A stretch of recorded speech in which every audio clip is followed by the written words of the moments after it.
네, 이번 시간은 주택법에 관한 주제 살펴보도록 하겠습니다. 적용 범주 상당히 많은 용어의 정의 등으로 구성이 되어 있고요. 적용 범위에 관련한 용어 중에서 리모델링이라는 개념이 최근 시험 문제에서 주요 쟁점이 되고 있습니다. 다만 얘가 많이 나오진 않아요. 근데 좀 까다롭게 법조문이 구성이 되어 있어서 최근에 나왔던 내용들을 모두 포함해서 설명을 드리게 될 테고, 전통적인 출제이요 주택조합으로 대표되는 사업 주체라는 개념이 있습니다. 그래서 자, 우리가 건축법에서 건축물을 건축한다라고 하게 되면은 요거 이제 건축주라는 용어를 쓰게 됩니다. 건축주. 자, 우리가 어디서 공부하셨냐면 건축 분쟁 전문위원회 제도 설명드릴 때 건축 관계자, 그다음에 이제 인근 주민, 그다음에 관계 전문 기술자에서 건축이 이렇게 얘기하면서 건축 관계자의 범주는 건축주, 설계자, 시공자, 감리자 이런 것들이 포함이 되죠. 그래서 다시 돌아가서 건축법에서 건물주인 앞으로 될 사람 건축주라는 용어를 쓸 테고, 주택법에서는 주택을 건설하는 주체, 주택 건설 사업의 주체, 사업 주체라는 용어를 쓰고요. 그 중에 대표적인 것이 주택 조합에 관한 것이 하나의 쟁점이 됩니다. 그다음에 이제 주택 건설 재원 중에서는 주택 상환 사채, 뭐 출제 빈도가 높진 않은데 지문 2개 정도 기억을 해야 되고요. 주택의 건설 과정에서 쟁점을 삼는 것이 매도 청구 예기와 사업계획 승인 사용 검사라고 하는 거, 이렇게 보조해서 아까 이미 설명드린 것처럼 우리 주택법에서는 자, 집 짓는 사람을 사업주체, 집 지어도 좋아라고 사인해 주는 것을 사업계획 승인, 그다음에 잘 지었네라고 도장 찍어주는 걸 사용 검사라고 이렇게 부르게 됩니다. 그래서 건축법에서는 건축주라는 용어 나올 테고요. 건축 허가 등이 중심이 되게 되는 거죠. 그다음에 사용 승인이라고 하는 거, 요렇게 구조가 되어 있습니다. 그다음에 공급 관련한 선분양과 주택의 전매 제한 등도 쟁점이 될 수 있습니다. 그래서 전체적인 맥락 한번 체크해 드렸고요. 자, 용어의 정의 관련한 부분 주택부터 먼저 확인을 해 보도록 하겠습니다. 그래서 자, 주택의 정의라고 하는 거 엄청 길게 되어 있어요. 그래서 외울 건요. 부속 토지라고 하는 것이 주택의 일부다라고 하는 거. 자, 그래서 건축물의 전부 또는 일부 및 부속 토지. 그래서 부속 토지도 주택의 일부가 되게 됩니다. 자, 이 얘기는 우리 주택임대차 보호법을 공부하다 보면 지금 이제 대항력이라고 해서 전입신고라고 하는 것 필요했었고요. 그다음에 확정일자 받게 되면 우선 변제권이 발생합니다. 우선 변제권을 가지고 있는 임차인은 자, 경매가 만약 중간에 이루어지게 되면 후순위 권리자보다도 일정 부분 우선 변제를 받을 수가 있다라고 할 것, 이런 게 있었는데 거기서 쟁점이 됐던 것 중에 하나가 주택의 대지만 경매가 진행이 된다라고 할지라도 당연히 뭐라고요? 그 대지 환가 대금에서 우선 변제를 받을 수가 있다. 왜 이런 얘기를 하느냐라고 했을 때 바로 토지라고 하는 것도 주택의 일부이기 때문에 주택 임차인은 토지에 대해서도 우선 변제권 받을 수 있다. 물론 시험 지문에서는 대지의 환가 대금에 대해서 우선 변제를 받을 수 있다라는 식의 용어를 쓰게 됩니다. 그래서 이런 게 있겠고요. 자, 이제 어려운 얘기 한번 해보겠습니다. 소유자 수에 따라서 주택의 분류. 자, 우리가 건축법 얘기를 먼저 해야 돼요. 건축법에서요, 단독주택이라고 하는 건요. 자, 협의 단독주택이라는 개념이 있었고요. 다중주택, 다가구주택, 공관까지 건축법에서는 이 네 가지를 단독주택이라고 분류를 하게 됩니다. 자, 그래서 지금 이제 건축법에서의 단독주택의 범주, 공간이 포함이 돼요. 그런데 주택법은 지어서 뭐 공급하는 것도 공급하는 거지만 핵심이 뭐냐면 공개 분양을 전제로 하는 것이 바로 주택법의 기본 틀이 되게 됩니다. 자, 그래서 이슈가 되는 것이 바로 주택법에서 공관이라고 하는 것은 주택의 단독주택의 종류에 포함되지 않는다. 해서 여기서 이제 단독주택 중에서 단독주택이라는 얘기는 일반적으로 농어가 주택 등을 상정하면 됩니다. 다중주택이라고 해서 부동산 학개론 공부할 때 논의했던 주제이지요. 3층 이하의 330 이하, 이걸 우리가 다중주택이라고 정의를 하게 됩니다. 이 다중주택이라고 하는 쟁점, 자, 바로 하숙집 같은 개념이다. 그러나 부동산 학개론 공부할 때는 3층에 330 이하, 이게 출제 쟁점이 됐었고요. 그 다음에 다가구주택이라고 하는 거 3층 이하의 660 이하라고 이렇게 정의를 하게 됩니다. 어찌됐든 간에 시험 문제 포인트 주택법상 단독주택의 범주에는 분양을 하지 않는 공관이라고 하는 것은 바로 주택의 범주에 포함되지 않는다라고 하는 거 요거 쟁점됩니다. 자, 한편 건축법에서 공동주택이라고 하는 거 다세대 연립 아파트 기숙사라고 하는 거 네 가지를 예시를 하게 됩니다. 자, 근데 말이죠. 역시 기숙사라고 하는 것은요. 일반 분양을 하지 않죠. 그래서 일반 분양을 전제로 하는 주택법이라고 하는 데서는 기숙사는 주택의 종류에 포함되지 않는다. 나머지 기본 정의 다세대 4층 이하의 660 이하 연립이라고 하는 거 4층 이하의 660초가 아파트 5개층 이상의 주거 용도로 쓰이는 것 뭐 이런 식으로 정의를 하게 되죠. 해서 일단 다른 내용들 외우면 좋을 거야. 해서 부동산 학개론 파트에서 다중주택이라는 것이 중요 쟁점이 됐던 것이고 주택법에서의 주택의 종류에 포함되지 않는 거 공관과 기숙사라고 하는 것은 주택의 종류에 포함되지 않는다. 이렇게 전제를 합니다. 결론 외우셔야 돼. 자, 요것도 하여튼 뭐 만만치가 않은데 또 최근에 계속 이슈가 되고 있는 것이 재원에 따른 분류라는 개념이 출제 쟁점이 되게 됩니다. 해서 이 주택 건설 재원이 어디서 나오느냐? 공적인 재원으로 만들어지는 것을 이름하여 바로 뭐라 부른다? 국민주택이라고 정의를 하게 됩니다. 자, 재원이 공적인 재원이다라고 하면 공민주택 기본적인 가볼까요? 이렇게 정의를 합니다. 지자체, 토지공사, 지방공사, 지자체 공사가 건설하는 주택으로서 공민주택 규모 이하인 주택이라고 정의를 합니다. 그래서 참고적으로 지자체나 공사가 건설하는 주택은 당연히 공민주택 규모 이하의 주택까지만 건설을 하게 됩니다. 공민주택 규모 이하의 주택은 소위 소규모 상대적으로 소규모 주택이라는 의미를 가지고 있고 공민주택 규모를 초과한다라는 의미는 호화주택이라는 개념으로 해석을 할 수 있어요. 그래서 공적인 국가 지자체 공사 국가는 시험에 안 나오니까 빼버렸어요. 그래서 공적인 주체가 건설한다라고 하는 얘기는 그 건설 재원이 공적인 재원으로 건설이 된다. 그리고 공민주택 규모 이하라고 하는 요건 이런 게 하나 있겠고요. 그 다음에 주택도시기금의 자금을 지원받아 건설되거나 개량되는 주택으로서 공민주택 규모 이하인 주택이라고 되어 있죠. 자, 이건 부동산 학개론 금융론 파트에서 기금 이하라는 주제와 연계가 되게 되죠. 기금 이하라는 주제와 연계가 되게 됩니다. 그래서 기금 이하 해서 우리 기억해 볼까요?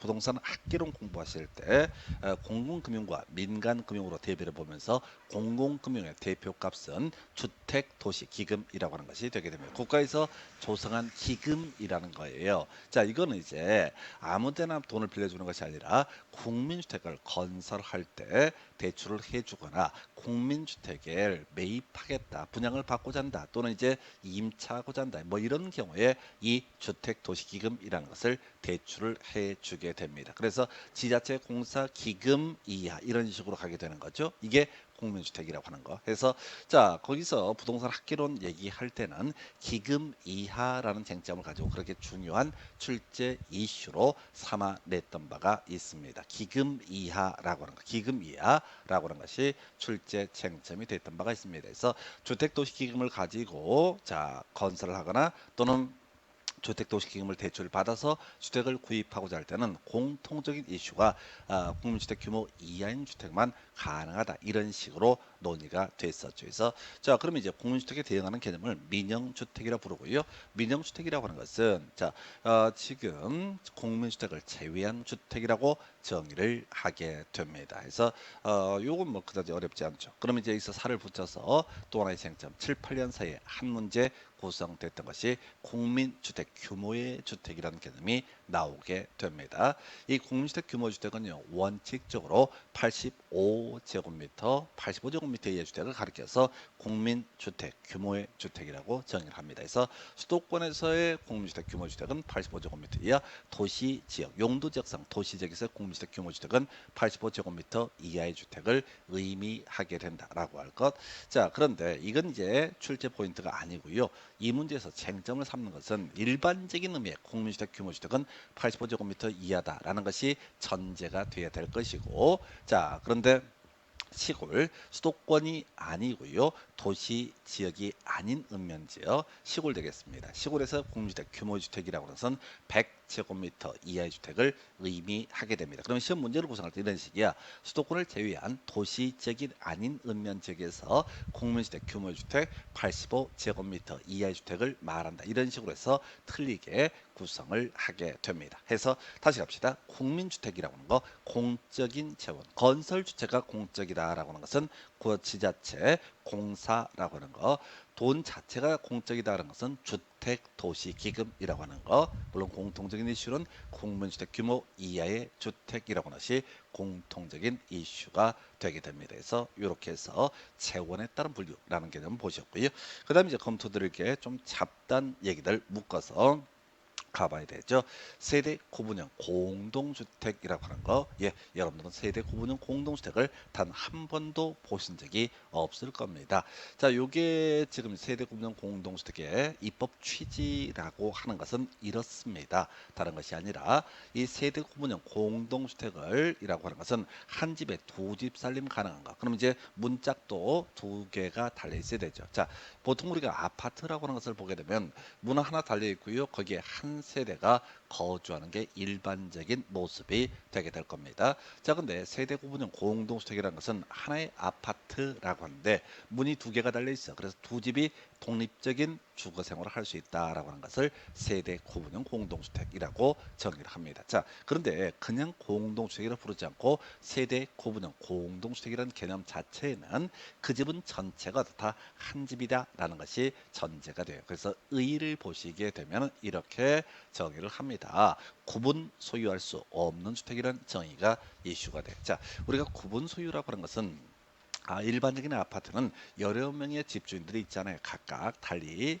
세대별로 달리 있습니다. 그런데 이 세대 구분 공동주택이라고 하는 이 개념에는 뭐가 내포가 돼 있다. 바로 분명히 한 집에 두 집 살림이 이루어지고 있지만 소유자가 두 명이 될 수 없고 오직 한 명밖에 아니다라고 하는 것을 구분 소유할 수 없는 주택, 바로 세대 구분형 공동주택이라고 정의를 하게 됩니다. 자, 그러면 이제 이 세대 구분형 공동주택을 여러분들이 보신 적이 전혀 없다라고 하는 의미, 이렇게 설명드립니다. 그래서 자, 지금 이제 사업계획 승인 요건이라고 하는 것을 살펴볼 텐데, 애초에 집을 지을 때 입주 예정자한테 선택할 수 있게 하는 경우들이 있습니다. 일반적인 아파트를 분양을 받을 거냐, 또는 세대 구분형 공동주택을 분양을 받을 거냐, 이렇게 물어봐요.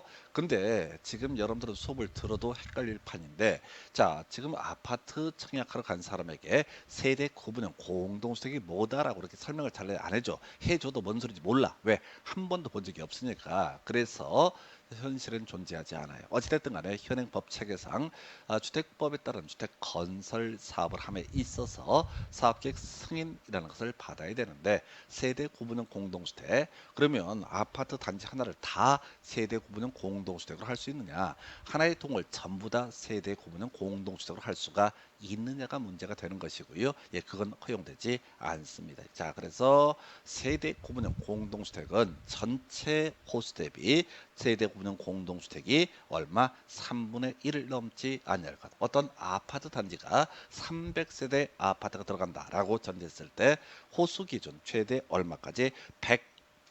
100세대까지만 세대 구분형 공동주택으로 뽑을 수가 있다. 이런 의미가 되겠습니다. 자, 그러면 이제 이런 경우 있겠다. 300세대 중에서 100세대는 세대 구분형 공동주택이 되게 될 텐데, 문제는 세대 구분형 공동주택을 상대적으로 넓게 뽑아낼 수가 있는 거냐. 그러면 자, 일반적인 의미에서 아파트 단지와 에서 생각할 수 있는 것들과 다른 여러 가지 주차니 뭐 이런 문제가 발생할 수 있습니다. 그래서요, 면적 기준으로도 자, 세대 구분형 공동주택의 면적 합계가 전체 면적의 3분의 1을 넘지 아니할 것이라고 정의를 하게 됩니다. 그래서 호수 대비 3분의 1까지만 가능하다. 넘지 않는 얘기는 3분의 1까지는 가능하다는 얘기입니다. 그 다음에 면적 대비 얼마? 3분의 1까지만 가능하다. 이런 요건을 갖췄을 때 세대 구분형 공동주택을 묶어서 바로 사업계획 승인이라는 것을 내줄 수가 있다. 이런 의미로 새기게 됩니다. 자, 그 다음에 논의하게 될 것이 지금 이제 허가 요건. 자, 제가 앞에 설명드렸어요. 여러분들은 세대 구분형 공동주택이라는 걸 본 적이 없다고. 왜? 아파트 지을 때, 자, 아파트 지을 때 사업계획 승인 받기 위해서 입주자를 모집하고 등등 할 때 이렇게 안 한단 말이야. 그래서 정책을 바꿉니다. 기존에 있는 주택을 뜯어 고쳐서 두 집 살림을 할 수 있게 하자. 자, 근데 우리가 앞에서 건축법이라고 하는 것을 공부를 할 때 그런 얘기를 했었죠. 건축과 대수선, 용도 변경 등은 기본적으로 허가를 받아야 된다라고 하는 거. 그래서 이것이 대수선이 될 수도 있을, 아마 대수선에 해당이 될 부분이 될 텐데, 바로 기존의 아파트를 세대 구분형 공동주택으로 뜯어 고치고자 할 때 허가 요건 살펴보도록 하겠습니다. 자, 구분된 공간의 세대수, 기존 세대수 포함해서 두 세대 이하일 것이라고 되어 있어요. 그래서 최대 두 집 살림까지만 가능하다 해서 어떤 아파트가 있는데 요거 세 개 쪼개 가지고 자, 집주인 살고요. 자, 두 명 세준다. 이런 거 허용되지 않습니다. 두 세대까지만 가능하다라고 할 것. 그다음에 이제 앞에서 사업계획 승인 요건이랑 비슷하게 맞물려 가게 되는데 자, 지금 전체 번역이 이렇게 되어 있어요. 공동주택 전체 세대수의 10분의 1 이하를 넘지 아니할 것이라고 되어 있습니다. 그래서 어떤 아파트 단지가 300세대짜리 아파트 단지가 있게 되는데 자, 전체 세대 수가 300세대일 때 그 안에 있는 사람들이 너도 나도 세대 구분형 공동주택으로 바꿔서 세를 받아먹는다? 요거 안 됩니다. 전체 세대수 대비 10분의 1까지만 가능하다라고 할 것이고요.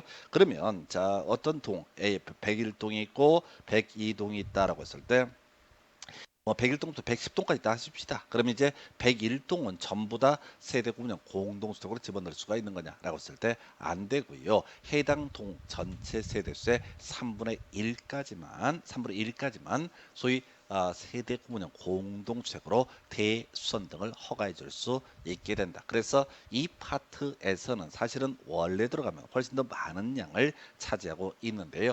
여러분이 기억할 것은 33은 23 이렇게 기억을 해 주시기 바랍니다. 그래서 33은 23이라고 하는 거 사업계획 승인 요건으로서는 3분의 1을 넘지 아니할 것, 3분의 1을 넘지 아니할 것 이렇게 돼 있고요.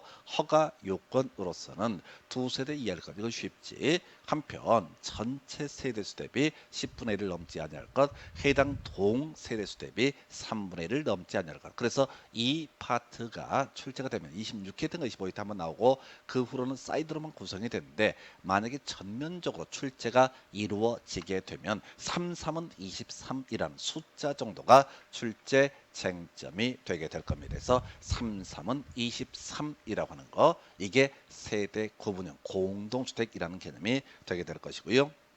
그 다음에 아직 안 나온 주제입니다. 토지 임대부 분양주택이라는 개념이 있게 됩니다. 그래서 이 토지 임대부 분양주택이라고 하는 거, 예, 반값 아파트라는 개념이 되게 됩니다. 반값 아파트. 제 기억이 맞다라면 이 반값 아파트를 터뜨렸던 분은 지금 이제 대구 쪽에서 무소속 국회의원인 홍준표 의원 그분이 반값 아파트 아이디어를 냈던 그런 분이에요. 그분이 이제 정책들이 조금 하여튼 뭐 대선 후보까지 나가시고 그래서 그런지 몰라도 밑에 참모들이 좀 똘똘한 사람이 많은가 봐요. 그래서 이 토지 임대 분양주택은 자, 우리가 주택의 정의라고 하는 것이 건축물 플러스 뭐라고 했을 때 대지라고 했을 때 건축물 플러스 대지라고 했을 때 건축만 분양을 하는 것을 가리켜서 토지 임대부 분양주택 또는 반값 아파트라고 부르게 됩니다. 그래서 결과적으로 대지는 분양을 하지 않기 때문에 남의 땅에다 소위 이제 뭐지 건축물 지어놓은 꼴이거든요. 그래서 이 토지 임대부 분양주택을 분양받은 분은 이 토지 사용료라고 하는 것을 월세처럼 내게 되는 그런 구조예요. 요건 있어요, 우리나라에. 그래서 물론 이제 그 당시에 토지 임대부 분양주택에서 뭐 현실화되고 하면서 의미가 대지는 분양을 하지 않고 그다음에 건물만 분양한다 이렇게 이제 신문 기사가 나오죠. 그럼 이제 사람들 막 댓글 쓰고 지랄들입니다. 막 욕 나와 욕 나와. 아니 방 아파트 비싼 걸 반값에 줘야지 반값 아파트지 반만 주면서 반값 아파트라고 그러면 그 어딨냐. 그럼 비싼 걸 사시던가 그냥 입장이 이건 아주 획기적인 아이디어라고 저는 생각을 해요. 뭐 어찌됐든 간에 이 파트는 아직까지는 출제는 되지 않았습니다. 근데 여러분들이 기억해 주실 것이 토지 이임대부 분양주택에서 논의 쟁점이 되는 것을 잡아내셔야 돼. 바로 토지에 대해서는 어떻다? 임차권을 설정을 한다. 물론 이제 주택법을 보다 보면 이임차권은 지상권으로 본다. 이런 조항이 있습니다. 그래서 계속해서 이용할 수 있다라는 의미가 될 텐데 아마도 이게 이제 시험 문제 내기가 썩 좋지가 않은데 자, 토지권은 임대차 기간이라는 거 40년이라고 하는 것을 하나의 출제 포인트로 기억을 해 주실 거. 토지권은 임대차 기간 40년 이내로 한다. 자, 그럼 40년 지나면 토지 내놓고 건물 들고 어딜 갈 거냐? 아니요. 바로 임대차에 관한 갱신이라고 하는 것이 가능합니다. 그래서 75%입니다. 그 지역 주민들 아파트 토지 임대부 분양주택을 분양받은 건물만 분양받은 소유자들 75% 이상이 즉 4분의 3 이상이 계약 갱신을 요구했을 때 40년의 범주 내에서 이 또 임대차 토지권의 임대차를 갱신할 수 있다라고 이렇게 정의를 하게 됩니다. 그래서 자, 이 정도가 지금 주택에 관한 쟁점들 살펴보고 있고요. 하나 더 가볼까요? 해서 도시형 생활주택이라는 개념이 나오게 됩니다. 해서 이 도시형 생활주택은 원래 법조문이 겁나 길고 복잡하고 많습니다. 그런데 문제는 이게 이제 시험에 잘 안 나온다는 거지. 그러면 아예 안 나오면 안 하면 될 텐데 이게 부동산 학개론이라든가 이런 데서 툭툭툭 치고 막 나와요. 그래서 어쩔 수 없이 몇 개 쟁점을 준비를 할 수밖에 없습니다. 자, 그래서 이 도시형 생활주택 얘기를 하려면 앞에서 공부했던 공동주택의 종류라는 개념이 전제가 돼야 됩니다. 우리가 주택법에서 공동주택이라고 하는 것은 다세대 주택이라고 하는 거, 연립주택이라고 하는 거, 아파트라고 하는 거 이렇게 세 가지로 대별을 해볼 수 있죠. 다세대요 4층 이하의 바로 660 이하, 연립은 4층 이하의 660초과 아파트라고 하는 것은 5개층 이상의 주거 용도로 쓰이는 것을 아파트라고 정의를 하게 됩니다. 자, 그렇다 치고요. 다세대 중에서 일정한 요건을 갖추면 이걸 단지형 다세대라고 정의를 하게 됩니다. 연립 중에서 일정한 요건을 갖추면 이걸 단지형 연립이라고 정의를 하게 됩니다. 아파트 중에서 일정한 요건을 갖추게 되고 자, 다세대 중에서 자, 요 그림 이렇게 그려야 되나요? 자, 다시 아파트 중에서 일정한 요건을 갖추고요. 그 다음에 지금 또 뭐가 있지? 지금 보게 될게 다세대 중에서 다세대나 연립 중에서 일정한 요건을 갖추게 되면은 이것을 가리켜서 뭐라 부른다? 바로 원룸형 주택이라고 부르게 됩니다. 그래서 이론상 아파트라고 하는 것은 도시형 생활주택 관련해서 원룸형 주택만 될 수가 있습니다. 자, 그래서 이렇게 세 가지를 묶어서 우리는 뭐라고 한다? 도시형 생활주택이라고 정의를 하고요. 여기서 첫 번째 암기하실 거 300세대 미만이라고 하는 것이 키워드가 되게 됩니다. 그래서 자, 요건 이렇게 가시는 거예요. 뒤에서 우리 공부하겠지만 주택 단지라고 하는 것이 300세대 이상이냐 미만이냐에 따라서 거기에 기본적으로 설치해야 될 시설들이 현저하게 달라지게 됩니다. 그래서 무슨 얘긴고 하니 만약에 300세대 이상이 되면 각종 편의시설을 다 설치를 해야 됩니다. 그런데 300세대 미만이 되게 되면 각종 시설 설치하지 않아도 됩니다. 그래서 이명박 정부 시절에 도시형 생활주택이라고 하는 개념을 정책적으로 발표를 하면서 이런 도시형 생활주택의 건축을 독려했던 바가 있습니다. 뭐 이거 약간 사자 사기성이 있는 건데 어찌됐든 간에 이 도시형 생활주택과 뒤에서 논의하게 될 준주택이란 이 두 가지 정책이 이명박 행정부 시절에 나오면서 사실 노무현 정부 때 주택가격이 급등하고 사회적으로 혼란스러웠던 부분을 주택가격 사실은 주택을 공급하지 않으면서도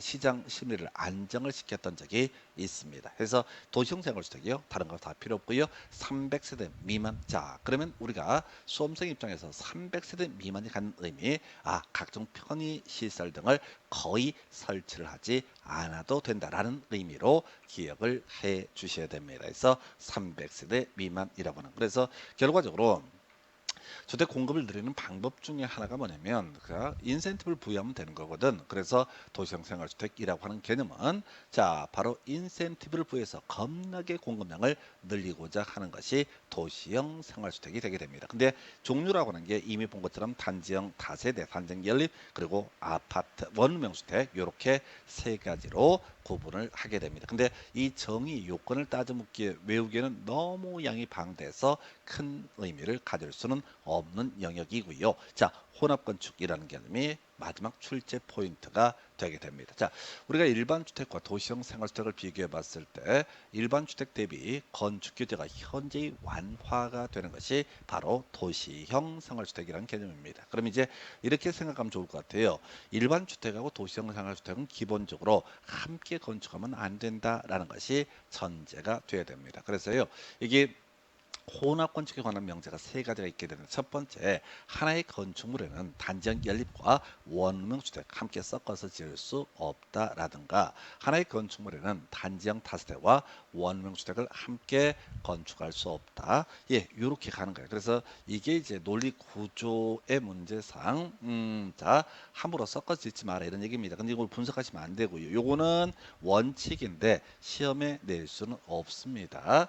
이게 이제 이름에도 불구하고 여기 된 예외 항목이 두 개가 있거든요. 그래서 시험용으로는 예외 파트에서만 출제 쟁점을 삼게 됩니다. 자, 그래서 기억하실 게 뭐라고요? 함께 건축할 수 있다라는 명제를 외우시기 바랍니다. 중간 내용 보고 싶겠죠? 예, 좀 자제하시고요. 그러면 이제 일단 답부터 외우고 나서 함께 건축할 수 있다의 의미를 설명을 드리도록 하겠습니다. 도시형 생활주택 300세대 미만 함께 건축할 수 있다. 도시형 생활주택 300세대 미만 함께 건축할 수 있다. 이렇게 일단 외웠다고 치고, 함께 건축할 수 있는 거 여러분 사실 시험 연구를 할 때는 함께 건축할 수 있다만 외우면 다 끝나는 문제인데 그런 내용을 알고 싶어요. 예, 말씀드릴게요. 원룸형 주택하고요, 원룸형 주택과 주거 전용 면적 85제곱미터를 초과하는 주택 한 세대 함께 건축할 수 있다. 이렇게 뭐라고요? 한 세대 함께 건축할 수 있다. 이게 이제 어떤 얘기냐면 자 지금 이제 원룸형 주택, 도시형 생활주택 건축을 독려를 해야 되는 그런 정부 당국자 입장에서는 많이 좀 지어라. 그래서 어떻게 해라? 도시형 생활주택만 지어라라고 이렇게 얘기를 하게 되면은 경우에 따라서 집주인들이요, 도시형 생활주택을 건축하고자 하는 사람이 좀 그래, 자기 집 따로 놔두고 또 도시형 원룸형 주택만 이빠이 짓고 뭐 이렇게 갈 수도 있는데, 경우에 따라서 자 자산 범위가 좀 작은 분은 이 도시형 자 원룸형 주택 위쪽에다가 자 자기 집 하나 짓고 자 거기서 살면서 월세 받고 싶을 수 있겠다는 얘기죠. 바로 그거 하라는 얘기입니다. 원룸 주택하고요, 85제곱미터를 초과하는 주택 한 세대, 집주인이니까 좀 면적이 넓은 거야. 근데 여러분이 기억하실 것은 함께 한 세대 함께 건축할 수 있다라고 하는 거 해서 요게 이제 하나의 축이 될 것이고, 두 번째 준주거지역 상업지역 역세권을 의미하게 됩니다. 예, 그래서 함께 건축할 수 있다라고 하는 거에서 구체적으로 보니까 원룸형 주택과 도시형 생활주택 외주택 함께 건축할 수 있다. 원래 원룸형 주택하고요, 도시형 생활주택 외주택 함께 건축할 수 없고요, 원룸형 주택과 단지형 다세대, 단지형 연립도 함께 건축할 수 없어야 하는 원칙입니다. 근데 역세권 지역에서는 어떻다? 이 도시형 생활주택의 건축을 촉진하게 하기 위해서 어떻게 다루고 있다고요? 많이 지어라 해서 기억할 게 뭐라고요? 함께 건축할 수 있다. 그래서 여러분은 자 이 부분은 제대로 공부하려면 겁나 분석하는 데만 지금 30분 40분의 시간이 소요됩니다. 근데 시험 문제 그렇게 많은 출제가 되는 영역이 아니야. 그렇다고 아예 안 할 수도 없는 영역이야. 그래서 우리가 기억할 거, 도시형 생활주택 300세대 미만 함께 건축할 수 있다. 그래서 이 1번 지문을 외우려고 하지 마세요. 원칙에 관한 지문이기 때문에 시험에 출제를 하는 순간 이 예외 개념을 포섭을 못해서 자 문장 자체가 틀릴 수도 있고 맞을 수도 개판이 돼버려. 그래서 이런 지문은 시험 구조에 출제를 하지 않습니다. 그래서 도시형 생활주택 300세대 미만 함께 건축할 수 있다 있다라고 하는 거 요렇게 기억을 하시면 좋을 것 같아요. 그리고 중간중간에 도시형 생활주택이라는 키워드가 뭐 부동산 정책론 이런 데서 나올 수가 있거든요. 아 이게 이제 이명박 정부 때 어떻게 했던 개념이다. 조금 이 규제를 완화시켜서 주택 공급을 늘리기 위한 어떤 정책의 결과물로 기억을 해 주시면 좋겠습니다. 이런 게 있겠고요. 자, 그다음에 임대주택 얘기는 큰 의미는 없어요. 지문 하나짜리 불과한데 임대주택에는 임대를 목적으로 하는 주택으로서 공공 이임대주택과 민간 이임대주택으로 구분한다. 그래서 이 공공 이임대주택, 민간 이임대주택 얘기는요. 어디에서 부동산 학개론 정책론 영역에서 따로 공부를 했던 바가 있습니다. 특히나 공공 이임대주택의 종류 따지는 거 겁나 많았었죠. 나중에 시간 좀 나시면은 학개론 정책론 파트에서 공공 이임대주택의 분류 오늘이라도 공급하시다가 시간이 되시면 한 번만 체크를 해보세요. 그러면 아 뭐 이런 게 있었지 뭐 행복주택과 뭐 영구 뭐 이런 거 있단 말이야. 그걸 한번 봐주시면 제가 설명드리고 말씀드리는 것보다 한 번만 책을 체크해 주시게 되면 금방 또 기억이 나시게 될 겁니다. 그래서 이 정도 임대주택까지 살펴드렸고요. 그 다음에 이제 검토드릴 주제가 준주택인데 잠시 끊었다가 준주택과 나머지 용어 등에 관한 개념 설명드리도록 하겠습니다.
자, 계속해서 이제 살펴드릴 주제 준주택부터 살펴보도록 하겠습니다. 자, 먼저 준주택. 자, 앞에서 도시형 생활주택과 같은 맥락의 개념이 되겠습니다. 그래서 준주택이라고 하는 것은 주택이 일단 아닙니다. 그래서 주택이 아니에요.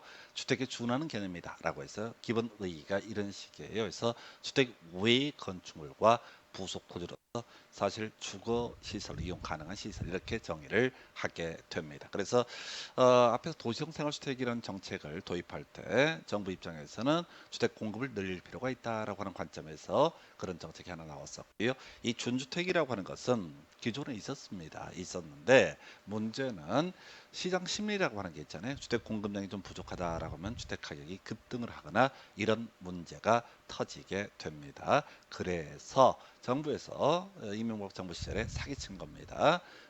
어떻게 이제 발표하냐면 보통 그전 정부까지만 하더라도 올해 주택 공급량이 뭐 3만 세대입니다라고 발표를 하는 거예요. 그런데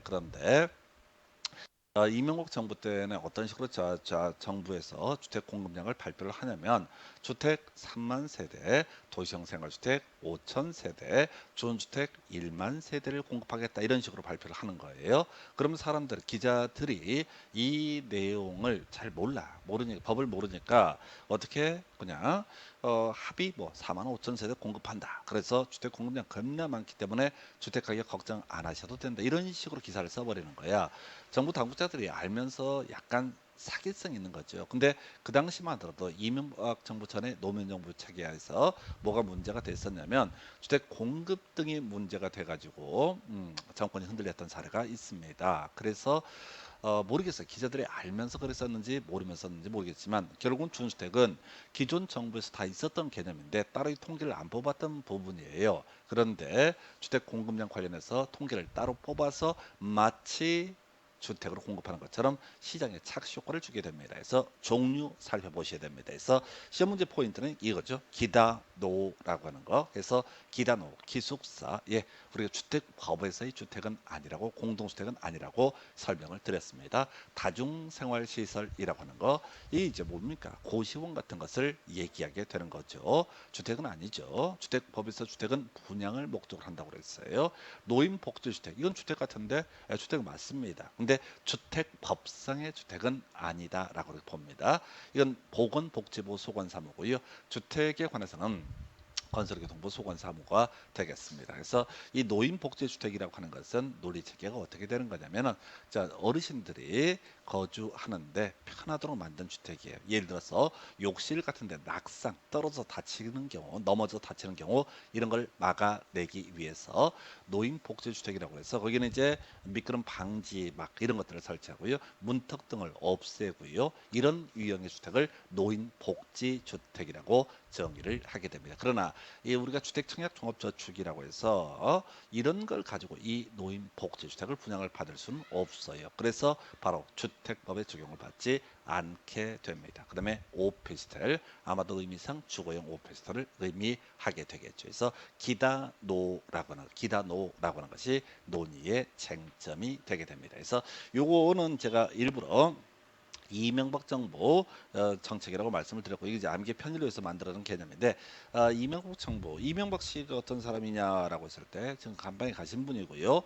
그 다음에 이명박 대통령 같은 경우는 그 당시에 잘은 모르는데 이 사람이 일본 출신이다. 일본 오사카 태생이다라는 식의 진짜는 어쩐지 모르겠어요. 뭐 그런 루머 이런 게 있었어. 그래서 일본 놈이다 이런 식으로 뒷담하는 분. 그 반대 정파에서 씹을 때는 이 이명박 대통령, 이명박 후보 이 사람을 일본 놈이다 이런 식으로 밀어붙였던 바가 있습니다. 그래서 하여튼 뭐 선거라는 게 뭐 네가티브도 필요할 거예요. 하여튼간에 일본 놈이다. 그래서 일본 놈이다. 그래서 기다노 하면 뭐라고요? 일본말 같잖아. 그래서 이명박 정부 때 만들어진 개념 바로 준주택이라고 하는 거, 기다노 기숙사 다중생활시설 노인 복지주택 오피스텔. 자, 이 주제는 어디서 공부했던 주제랑 연계되냐면 학기론 공부할 때 주택도시기금이라고 하는 거, 우리가 이제 준주택 건설이나 공민주택 건설 등에 이 자금을 대출해 줄 수 있다라고 한 거 있었고요. 그리고 또 하나 이슈가 됐던 것이 기금 이하라고 해서 국민주택 규모 이하의 주택이라고 하는 거, 요거 자 구입할 때 대출을 해줄 수 있다. 또 하나가 준주택을 구입하고자 하나 임대 리모델링 할 때 대출해 줄 수 있다 해서 준주택. 그 제 기억이 나요. 이 학기론 할 때 갑자기 준주택 얘기하는데 기다노고 생각이 안 나서 좀 이따가 설명을 드렸던 그런 기억이 있습니다. 그래서 준주택 이명박 정부의 작품이었었고요. 되고요. 다만 뭐 이런 것들도 결국은 시장에 대해서 우리가 충분하게 주택을 공급하니까 집값 걱정하지 마라. 급히 살 거 없다. 이렇게 시장에 시그널을 보낼 수 있었던 그런 수단 중에 하나. 어찌됐든 이명박은 일본 놈 기다노 이런 식으로 말을 만들어서 외우셔야지 이게 헷갈리지 않습니다. 듣고 이해하시는 것은 전혀 여러분 삶에 보탬이 되지 않습니다. 이게 이제 공인중개사 시험이라고 하는 걸 몇 년씩 준비하는 이유 중에 하나가 뭐냐면 들으면 막 이해가 돼. 환장하는 거예요. 그게 시험장에 기억이 안 나. 그래서 공부를 할 때부터 시험장에 맞춰서 가셔야 돼. 단어, 전주택의 종류, 기숙사, 다중생활시설, 노인복지주택, 오피스텔, 기다노 이렇게 해석을 하게 됩니다. 자, 그리고 나서 검토드릴 주제가 이제 3개 정도의 용어의 정의가 남아 있게 됩니다. 해서 얘들 하나하나 최근 5년 사이에 문제 구성한 것이고요. 만만치가 않습니다. 그래서 자, 공공택지라고 하는 거. 자, 이 공공택지 얘기는 도시개발법 할 때도 한번 공부를 했던 바가 있습니다.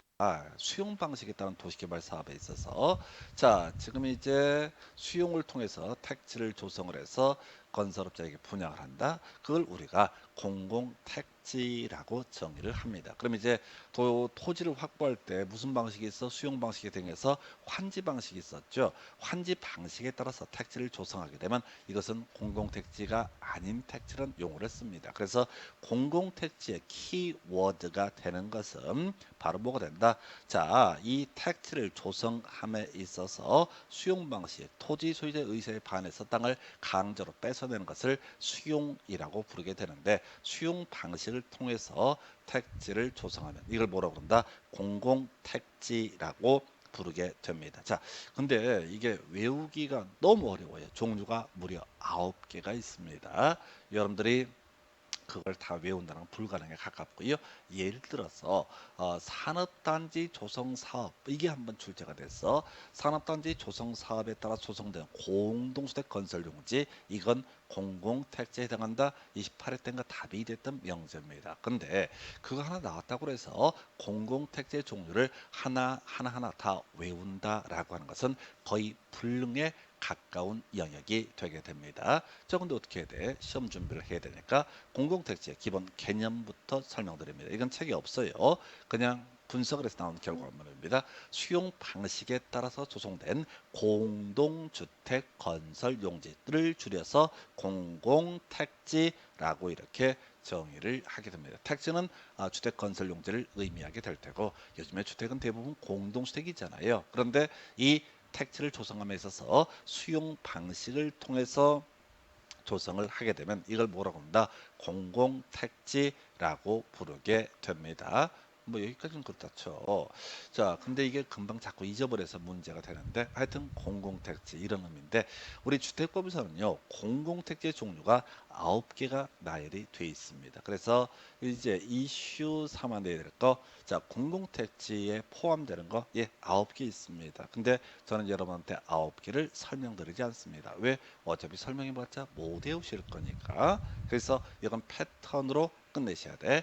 해서 자, 점점점은 공공택지에 해당한다, 포함한다 라는 명제가 있으면 이 명제는 옳은 표현이 되게 됩니다. 해서 공공택지에 해당한다, 공공택지에 포함된다 라는 명제는 옳은 표현으로 구성을 할 수가 있습니다. 자, 이게 이제 무슨 의미를 가지고 있느냐라고 했을 때 우리 주택법에서는요, 공공택지에 포함되는 것만 9개를 예정을 하고 있습니다. 출제위원들이 문제를 구성함에 있어서는 아무거나 9개 중 하나를 뽑는 거야. 그래서 공공택지에 해당한다, 공공택지에 포함된다 라는 식으로 해서 옳게 구성을 하게 되는 거예요. 그래서 이거는 결국은 뒤쪽을 봐야 돼. 해당한다, 포함한다 라는 명제는 무조건 옳은 표현이다 라고 이렇게 일단 외우고 시작해야 돼. 그래서 공공택지 딱 뜨게 되면 수용 방식인데 시험용으로 접근할 때는 바로 뭐라고요? 해당한다, 포함한다, 옳은 표현 이렇게 접근을 해 주시는 게 필요합니다. 자, 그런데 21회 때인가요? 공공택지에 포함되지 않는 것이 하나 창의적으로 출제가 된 바가 있습니다. 자, 앞에서 우리 도시개발법, 도시개발사업 얘기를 하게 되는데 우리가 주로 공부를 하게 되는 것은 도시개발사업의 시행 방식이라는 것은 수용 방식과 환지 방식이라는 개념으로 대별해 볼 수가 있게 됩니다. 근데 이미 본 것처럼 수용 방식에 따라서 도시개발 사업을 해서 조성된 공동주택 건설 용도는 공공택지에 해당이 됩니다. 그러면은 이걸 틀리게 구성을 하고 싶으면 환지 방식에 의해서 시행되는 환지 방식에 따라 시행되는 도시개발 사업에 의해서 개발 조성된 공동주택 건설 용지 하면 이것은 어떻다? 바로 공공택지가 아니다라고 이렇게 접근하셔야 돼서 아닌 거 이거 시험에 낼 수 있는 건 딱 하나밖에 없어요. 왜? 우리 시험 범주에 거기 9개 공공택지와 관련해서 함정을 팔 수 있는 것은 도시 개발 사업 하나밖에 없어요. 다른 것은 다 우리 시험 범주가 아니에요. 그래서 어차피 거기서 예시하고 있는 건 다 수용 방식만을 전제로 하는 사업이기 때문에 공공택지가 아니다라고 이렇게 구성을 할 수 없어요. 그래서 공공택지 아닌가 한 가지만 기억합니다. 환지 방식으로 시행하는 도시개발 사업에 따라서 조성된 공동색 건설 용도는 바로 공공택지가 아니다라고 하는 거. 요것만 하나 기억을 해주시고 모르면 다 어떻다 공공택지에 해당한다라고 이렇게 기억을 해주실 거 힘들어요. 근데 이런 식의 패턴을 가지고 공부를 하지 않으시게 되면 정말 방대한 내용. 지금 여러분들 한 개 외우는 것도 겁나 부담스러운데 9개를 외운다고 쳐봐. 게다가 제가 만약에 9개를 설명을 드리게 되면 하나의 사업에 대해 설명을 드릴 겁니다. 뒤집니다. 뒤져요. 자, 너무 힘겨운 작업들이 될 겁니다. 그래서 이렇게 가시면 공공택지 문제는 완벽하게 해결을 하실 수가 있게 됩니다. 자, 그 정도가 되겠고요. 그 다음에 이제 이슈 3만 내드릴게 주택단지. 이것도 최근 한 5년 사이 2번인가 3번 출제가 될 만큼 중요 이슈가 되게 됩니다. 그래서 의의부터 설명드리고 나머지 살을 붙여서 얘기를 할게요. 자, 주택과 부대 복리 시설 등을 건설하거나 대지를 조성하는 데 사용되는 일단의 땅 덩어리, 토지를 가리켜서 우리는 주택단지라 부릅니다. 그래서 주택단지라고 하는 것은 아마도 여기에 주택이 들어가겠지요. 그 다음에 조금 이따 공부하겠지만 부대시설이라고 하는 거, 또 뭐가 있어? 복리시설, 아직은 뭔지 몰라. 이런 것들도 주택단지 안에 다 들어가게 됩니다. 이런 전부의 땅 덩어리를 가리켜서 우리는 뭐라고 한다? 주택단지라고 이렇게 정의를 하게 됩니다. 주택단지라고 정의를 하게 됩니다. 그래서 뭐 어쨌든 얘기냐 해서 일단의 땅 덩어리를 우리는 뭐라고 한다? 주택단지. 그럼 시험에 나오는 게 뭐냐라고 했을 때 주택단지가 몇 개냐라고 하는 것이 출제 쟁점이 됩니다. 자, 예를 한번 들어볼까요? 여러분 주택이 있고 부대 복리시설이 있는데 이쪽에 철도가 혹시 지나간다. 설마 그런 일이 있겠어? 아니, 지나간다라고 전제가 되면 이건 두 개 단지로 해석한다. 고속도로가 지나간다라고 하면 어떻다? 두 개 단지로 해석한다. 되게 많아요, 종류가. 그런데 시험용으로 이슈가 되는 것은 이거죠. 바로 일반도로, 도시계획 예정도로라고 하는 것이 이슈가 됩니다. 일반도로가 뭔가요? 또는 도시계획 예정도로가 뭔가요? 몰라요. 일반도로는 도로인가 보지. 도시계획 예정도로는 예정도로인가 보죠. 이 정도만 가시면 돼요. 여기서는 숫자 싸움이야. 자, 여기 일반 도로가 자라고 전제를 해봐요. 일반 도로라고 하는 것으로 전제를 하고 이게 폭이 20m 미만이다. 예를 들어서 18m다. 그러면 이것은 현재를 가로지르는 도로가 있음에도 불구하고 한 개 단지로 해석을 한다 이런 얘기입니다. 폭 8m 미만인 도시계획 예정도로 불리는 토지. 이것이 일반 도로가 아니라 도시계획 예정도로라고 전제해 보겠습니다. 폭이 6m짜리입니다. 그러면 이건 어떻다? 단지가 한 개가 되게 된다. 이런 의미예요. 그러면 달리 해석하면 일반 도로가 폭이 20m 이상이다. 이 폭이. 또는 도시계획 예정도로가 폭이 8m 이상이다. 라고 하면은 두 개 단지 또는 별개 단지. 별개라는 게 두 개 이상을 각각이라는 개념을 별개라는 용어를 씁니다. 그래서 별개의 단지를 만드는 게 되게 많아요. 철도, 고속철도 뭐 별게 다 있어. 종류가 더럽게 많아. 그런데 이것은 숫자만 싸움 붙이는 거야. 일반 도로로서 폭이 20m 이상인 일반 도로가 이 주택단지를 가로질면 이것은 별개의 단지로 본다. 도시계획 예정도로가 폭이 8m 이상이 돼서 이 주택단지를 가로질러 가게 되면 어떻다? 별개의 단지로 본다. 그래서 여러분들이 기억하실 건요. 별개의 단지만 주구장창 외우는 거야. 두 가지. 일반도로 폭 20m 이상. 그럼 문제를 구성할 때는 폭 18m, 폭 22m 이런 경우수를 만드는 거야. 도시계획 예정도로 폭 6m, 폭 12m 이렇게 예시집을 만듭니다. 그래서 여러분들은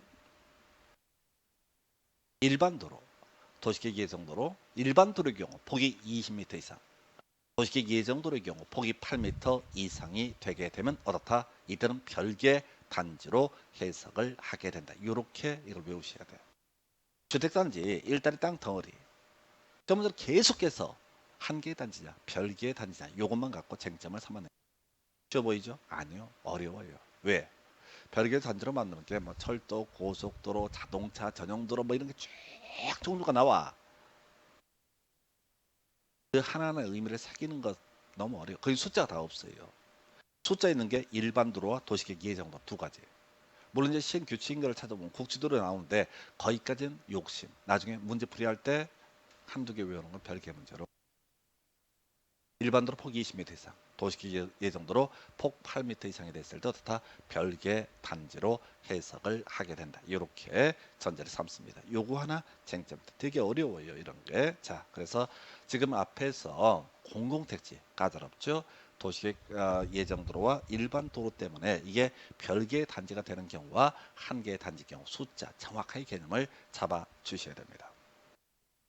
이제 부대복리 간선시설. 우리 앞에서 주택단지라고 하는데 부대시설, 복리시설, 주택 등이 존재하고 있는 일단은 땅 덩어리라고 전제를 삼았던 바가 있습니다.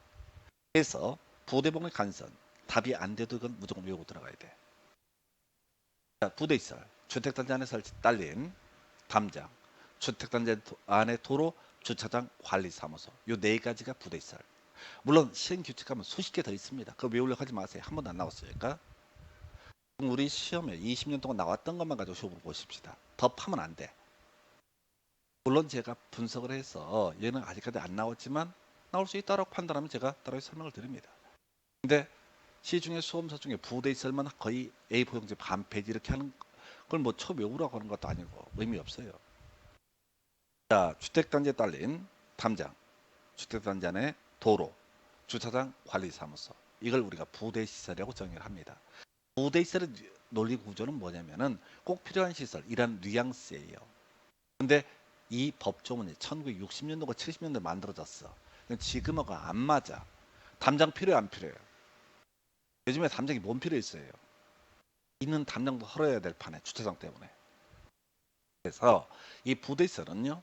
엄마가 아빠가 회사 갔다가 퇴근할 때 아이들 보러 갈 때 마주하게 되는 것들 이런 것을 우리가 부대시설이라고 말을 만드셔야 돼. 자, 운전해서 온다고 하십시다. 퇴근길입니다. 그러면 아파트 단지가 보입니다. 거기 가로질러 갈 때 바로 옆에 조그맣게 담장 세팅되어 있습니다. 담장 그 경계선을 넘어서게 되면 도로 있죠. 이 도로를 우리는 주택단지 안에 도로라고 정의를 합니다. 도로를 쭉 타고 가다 보면 끝머리 뭐가 있어야 돼? 주차장이라는 개념이 있어야 되죠.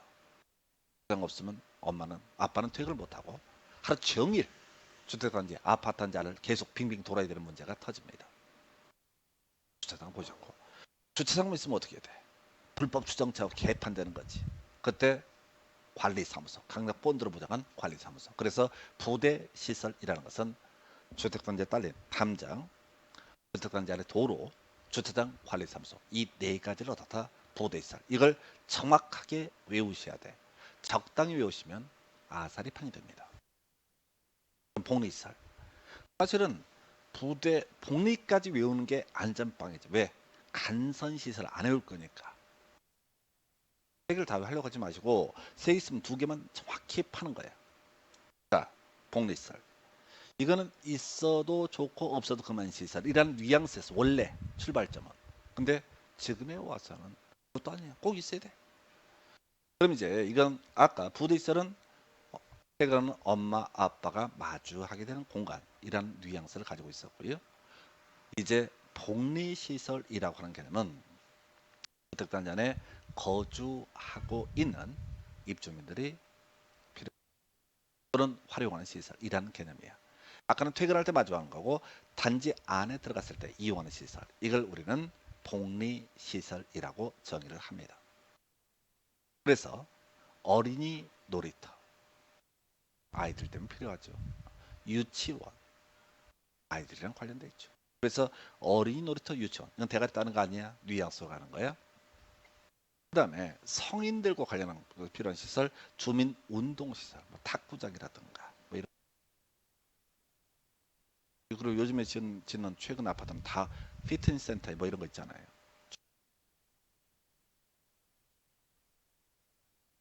어르신 필요한 게 뭐야?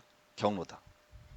저 사는 아파트 보니까 시니어 하우스 이딴 말을 쓰고 지랄이야. 시니어 하우스가 뭐 시니어 하우스가.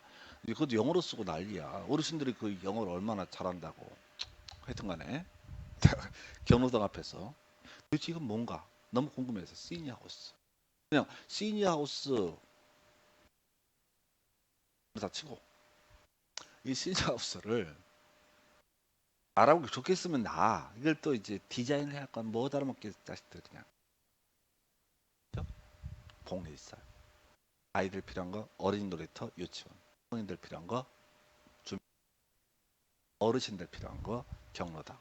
그리고 온 가족이 다 모이는데 마트라든가 또 뭐가 있을까요? 뭐 미용실, 떡볶이집 이런 것들 다 들어간 근린 생활시설. 다시 갑시다. 엄마가 아빠가 퇴근할 때 마주하게 되는 것들 담장 주택단지 안에 도로 주차장 관리 사무소. 주택단지 안에 거주하고 있는 아이들 관련해서 어린이 놀이터 유치원, 성인 관련해서 주민 운동시설, 어르신 관련해서 경로당. 네 번째 근린 생활시설. 복리시설. 그러면 간선시설은요. 주택단지 안 하고요. 밖을 연결시켜주는 시설 이란 뉘앙스를 가지고 있습니다. 도로 상하수도, 전기, 가스, 통신, 지역 난방시설 등 예시값이고요. 주택단지 안에 기간 시설을 그 주택단지 밖에 있는 같은 종류의 기간 시설에 연결시켜주는 시설. 이걸 우리가 간선 근간이 되는 시설 이란 의미를 가지고 있습니다. 그런데 여러분들은 부대 복리만 정확하게 외우시게 되면은 를 외우지 않더라도 대략 개념을 잡아내실 수가 있게 됩니다. 자, 그래서 지금 이제 용어의 정의든 이 파트가 주택단지만 갖고 한 문제를 구성하고 부대복리 간선만 가지고 한 문제를 구성하면 나을 텐데 얘들이 다 묶어서 뭉뚱그려 한 문제를 구성을 해버려요. 그래서 지금 설명드린 용어들이 아주 까다롭습니다. 이건 이해한다고 되는 게 아니라 단순 암기의 영역으로 해석을 해 주셔야 됩니다. 자, 그래서 주택법 적용 범주 등 관련해서 이렇게 끊어서 설명을 드렸고요. 잠시 끊었다가 이제 리모델링이라는 주제부터 설명을 드리도록 하겠습니다.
자, 계속해서 설명드릴 주제, 리모델링에 관한 주제 설명드리겠습니다. 좀 어려워요. 우리 주택법 자체가 그런데 리모델링은 사실 출제되는 비중 대비해서 공부할 내용들이 좀 많습니다. 그다음에 최근 문제에서는 좀 구질구질한 것들 가지고 막 구성을 해서 상당히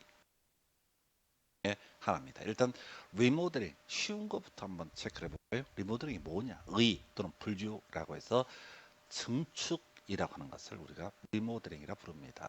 공동주택이 있어요. 자, 그런데 그런 경우 있습니다. 자, 서초구 쪽에서 주로 이제 처음에 초반에 이슈가 됐던 뭐 동아 아파트인가 뭐 이런 데가 이슈가 됐는데 그 동네가 너무 좋은 거예요. 그분들은. 그런데 집이 비좁.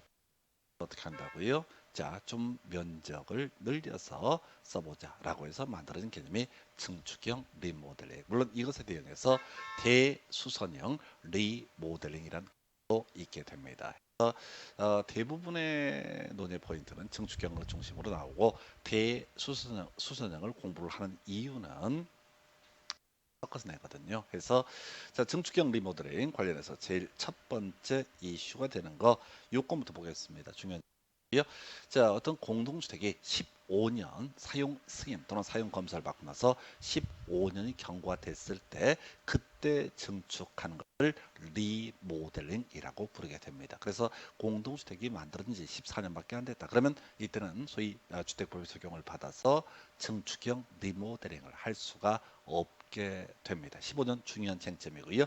뒤에서 리모델링, 주택조합 이런 주제들을 공부할 때도 계속 이슈가 돼요. 나중에 대수선형 리모델링은 10년이라고 하는 것과 연계가 됩니다.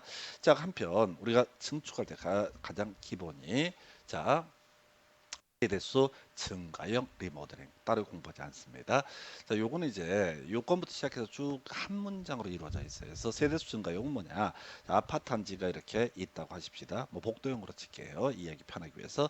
그래서 10세대가 들어갔다. 만약에 한번 전제를 하나, 둘, 셋, 넷, 다섯, 10세대가 복도 끼고 양쪽으로 일어서 있다라고 한번 전제를 해보겠습니다.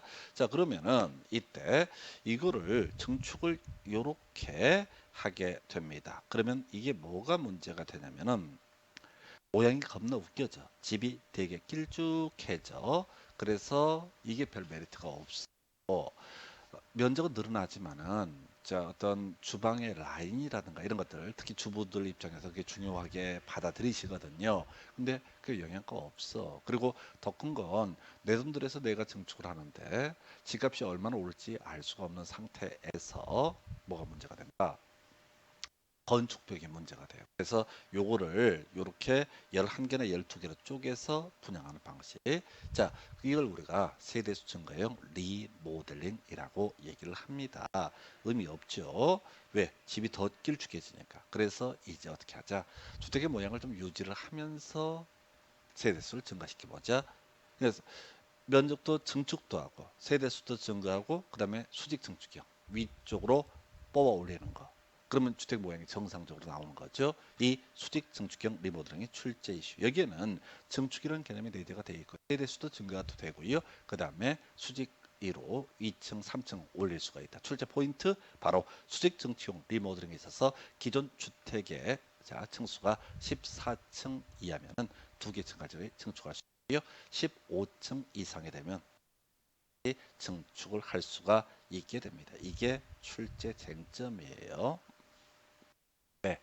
이 수직 증축형 리모델링을 알았다는 얘기는 증축 개념도 이해하셨고 세대수 증가형도 이해하셨고 그 다음에 마지막 단계가 수직 증축형이라는 개념이 되게 됩니다. 그래서 출제위원들은 문장이 이게 A4용지로 한 서너 자 일반 교재로 하면 한 세 줄 네 줄 되거든요. 그래서 그 중에 제일 뒤에 숨어 있는 수직 증축형 요걸 갖고 출제 쟁점을 삼게 됩니다. 한편 우리가 자 리모델링이라는 개념은요 이렇게 증축형도 있지만은 대수선형이라는 개념도 있습니다. 자, 다른 건 쟁점 안 되고요. 대수선형은 10년 경과했을 때 하는 것이. 이 증축할 때 15년 하고요. 이 대수선할 때 10년 하고 이 두 개를 바꿔치기해서 구성을 하게 됩니다. 그래서 이런 것을 자 15년 또는 10년이 경과됐을 때 증축을 하거나 대수선을 하는 것을 리모델링이라고 정의를 하고 이 리모델링에 대해서는 사실은 건축법을 적용할 수도 있고요. 또는 법을 적용을 할 수도 있습니다. 그래서 그 얘기가 이제 이슈가 될 텐데 일단은 연도수 얘기하고요. 수직 증축형에 있어서 기존 주택이 14층 이하가 되면 2계층까지, 15층 이상이 되면 3계층까지 증축할 수 있다. 이게 실질적인 출제 이슈가 되게 됩니다. 자, 이거는 이제 같이 연결되어 있는 것이 리모델링 기본계획 거의 출제가 되지 않습니다. 자, 이 얘기는 도시 및 주거환경 정비법에서 정비 기본 계획이라는 개념이 있습니다. 그래서 시장 등이 앞으로 정비사업을 어떻게 하겠다라고 큰 틀의 그림을 가리켜서 바로 정비 기본 계획이라 부르고 정비 기본 계획 10년 단위로 수립하고 5년마다 재검토를 하게 됩니다. 이것도 구조가 똑같아요. 해서 자 일단은 리모델링 기본 계획이 문제가 되는 것은 세대수 증가형 리모델링으로 인한 도시의 과밀, 이주 수요, 집중 등을 체계적으로 관리하기 위해서 수립하는 계획. 어떤 지역에 세대수 증가용 리모델링 등이 이루어지게 된다. 그러면 이제 일단 첫 번째 세대수가 증가하니까 기존 세대수가 100세대인데 120세대가 된다. 그러면 도시 과밀 문제가 발생할 테고요. 이렇게 세대수 증가용 리모델링을 함에 있어서 뜯어 고치려면 이사 가야 되잖아요. 쌩 난리가 날 겁니다. 그래서 이런 것들에 대비해서 리모델링 기본계획 수립을 해둘 수가 있게 됩니다. 미리 준비하는 거죠. 이 동네에서 세대수 증가형 리모델링이 발생할 것으로 경우에 수립하는 것이 리모델링 기본 계획이라는 개념입니다. 그래서 이거는 그렇게 큰 이슈는 안 되고 수립 관련해서 10년 단위로 수립을 하게 된다. 시장은 관할 구역에 대해서 리모델링 기본계획 10년 단위로 수립을 한다. 예, 한번 수립하면 끝내는 게 아니라 5년마다 재검토라고 하는 거. 해서 시장은 5년마다 리모델링 기본계획의 타당성 여부를 검토해서 그 결과를 리모델링 기본계획에 반영해야 된다라고 이렇게 갑니다. 그래서 이건 거의 안 나오고요. 최근 문제에서 구질구질한 걸 냈는데 그건 손댈 수가 없었던 찍는 걸 제외하고는 방법이 없었던 문제고요.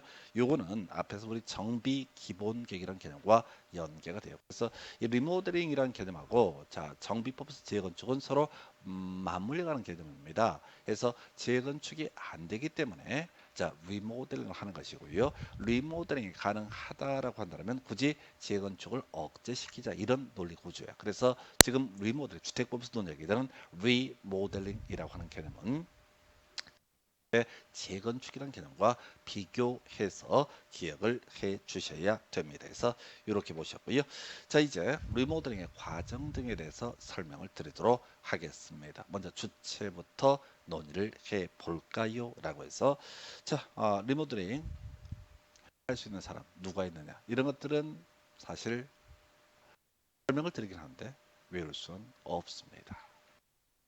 이 중에서 리모델링 주택조합 EI 때문에 나머지 내용을 설명드리는 것에 불과합니다. 나머지가 시험에 안 나온다 이런 얘기를 하는 게 아니라 나와도 답이랑 아무 관련 없다. 자, 리모델링 할 수 있는 사람, 주체, 주도할 수 있는 사람, 입주자. 입주자가 뭐냐? 주택법에서는 소유자.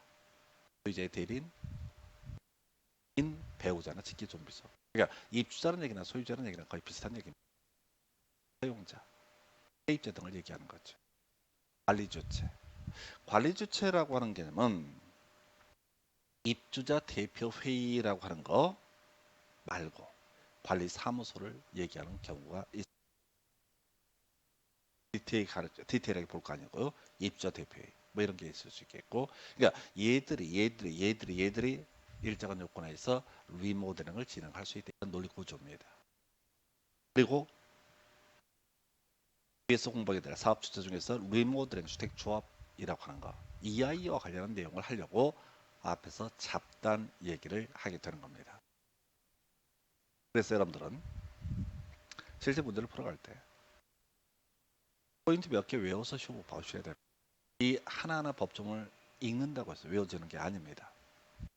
자 이제 리모델링 주택조합에 관한 주제를 중심으로 살펴보도록 하겠습니다. 자, 리모델링 주택조합을 설립하려는 경우에는요. 창립총회 주택조합의 창립 관련된 창립총회 회의록 조합장의 선출 동의서 조합원 전원이 자필로 연명한 조합의 규약 이 용어 마음에 안 들어. 우리 도시개발법이나 정법을 공부할 때 조합 시행자가 토지 소유자 또는 토지 등 소유자일 때는 규약이라는 표현을 썼었고요. 사업 시행자가 공적인 주체일 때는 시행규정이라는 표현을 썼고요. 도시개발조합 정비사업조합이다라고 하면 정관이라는 용어를 썼습니다. 그런데 여기서는 리모델링 주택조합을 규약이라는 용어, 조합명부, 사업계획서, 의결권의 결의를 증명하는 서류. 이게 뭐냐면 리모델링 주택조합을 설립하려면 일정한 동의가 필요합니다. 그 동의가 있었음을 증명하는 서류. 이걸 외우는 거 아니에요.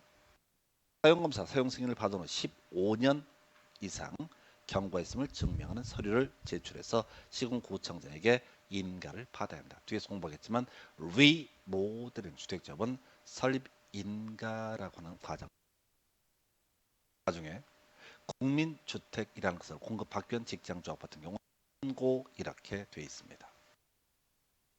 가져가십시다. 지금 리모델링이라는 개념이 증축과 대수원으로 구분이 됐었고 증축은 15년이라고 그래요. 그래서 증축을 하기 위한 리모델링 주택조합을 설립하는 이 문제주택이 15년 이상 경과했음을 증명한 서류를 제출해야 됩니다. 그래서 나중에 신고가 아니라 시군구청장에게 인가라는 것을 받아야 됩니다.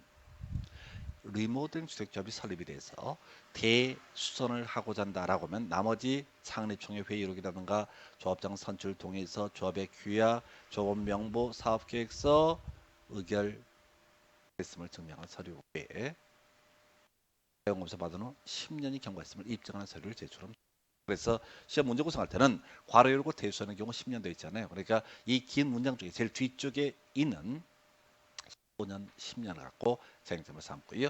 뒤에서 우리가 주택조합이라는 개념과 연계해서 검토할 것이 시군구청장의 인가. 자, 어떤 분들이 질문 주십니다. 허가와 인가와 신고의 차이가 뭔가요? 허가, 인가가 좀 어려운 거야. 신고는 일정한 요건만 갖추면 무조건 수리해야 되는 게 신고인 거고. 그러니까 주택조합을 설립할 때 마음대로 설립할 수는 없다. 이런 것들 다 법적 요건을 충족을 했나 안 했나 시군구에서 확인을 한 다음에 인가를 내주게 됩니다. 한편 두 번째 명제, 리모델링 주택조합 설립에 동의한 자로부터 건축물을 취득한 사람은 리모델링 주택조합 설립에 동의한 것으로 본다. 뭔 소리냐면 어떤 주택단지 15년 경과돼서 리모델링 주택조합이 설립이 됐습니다. 그 얘기는 일정한 동의 요건을 모두 충족을 했다는 얘기예요. 그런데 그 동의 요건이 충족이 돼서 리모델링 주택조합 설립 인가 받아서 설립이 됐는데 그 리모델링 주택조합의 조합원이 되겠죠. 이분이 딴 사람한테 팔았어. 그럼 산 사람도 다 동의한 것으로 본다. 이런 취지가 되겠습니다. 그럼 이제 리모델링 주택조합 설립에 동의하지 아니한 자에 대해서는 이 사람은 조합원 안 되는 거죠. 우리가 정비법 재건축에서 이 부분은 공부를 안 하는데 시험에 안 나오니까 재건축도 마찬가지예요. 재건축, 재개발과 달리 재건축에 있어서는 조합 설립에 동의하지 않게 되면 조합원을 인정하지 않습니다. 리모델링과 재건축은 같은 맥락이라고 설명을 드렸습니다. 그래서 리모델링 주택조합 설립 동의할 때 예를 들어서 80%의 동의를 받아라 라고 했을 때 20% 동의 안 할 수 있잖아요. 그분들은 조합원으로 인정되지 않습니다. 이 파트에서 전통적으로 출제 쟁점이 되는 것. 인가를 받아서 설립한 리모델링 주택조합, 그 리모델링 결의에 찬성하지 않는 자에 대해 주택, 토지에 대해서 매도 청구를 할 수 있다.